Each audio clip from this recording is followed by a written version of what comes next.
की काल जी अत्यंत दुर्दैवी अशी घटना गोवा राज्यामध्ये घडलेली आहे की माधव खट्टर जे श्री गौतम खट्टर यांचा सख्खा भाऊ आहे, त्यांचं वय वर्ष केवळ 18 आहे, त्यांना गोवा पोलिसांनी अन्यायकारक अटक केलेली आहे।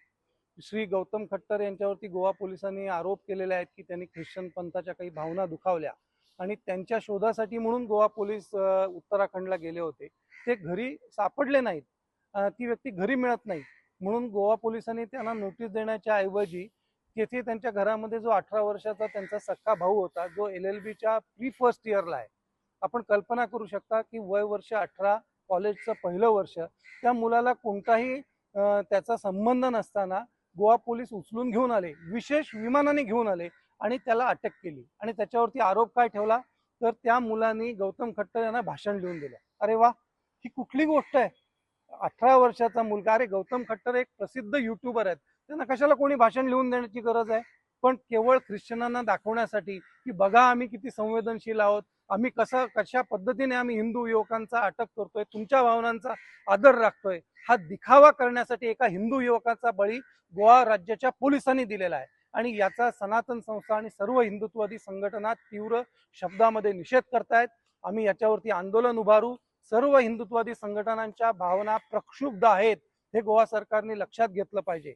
अशा प्रकारे तुम्ही हिंदूंवरती अन्याय करू शकणार नाही। आणि त्याच वेळेला ज्या वेळेला अशा प्रकारे तुमचा प्रोएक्टिव्हनेस हिंदुत्ववादी संघटनांच्या बाबतीत किंवा युवकांच्या बाबतीत आहे, त्याच वेळेला हे गोवा पोलीस ख्रिश्चन लोक या घटनेचा निषेध करण्यासाठी सोशल मीडियावरती देवी देवतांवरती अश्लाघ्य टीका करतायत, माता सीतेवरती टीका करतायत, प्रभू श्रीरामचंद्रांवरती अतिशय घाणेरड्या भाषेमध्ये जाऊन टीका करतायत। त्यांना अटक सुद्धा करत नाहीयेत, त्यांच्या घरी सुद्धा पोहोचत नाहीयेत। आम्ही पोलीस स्टेशनामध्ये जाऊन निवेदन देतोय, विनंती करतोय, विविध संघटना एकत्रित करतायत, तरी सुद्धा हिंदूंच्या भावनांची किंमत गोवा राज्यामध्ये शून्य राहिलेली आहे। आणि ह्या गोष्टीचा अतिशय या ठिकाणी आम्ही निषेध करतोय।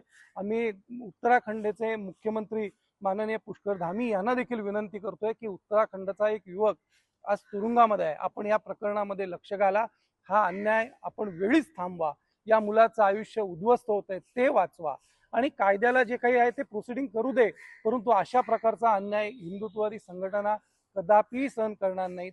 एवढीच गोष्ट मी या ठिकाणी सांगू इच्छितो। पुन्हा एकदा गोवा सरकारला हात जोडून विनंती आहे की वेळीच आपण या ठिकाणी लक्ष द्या।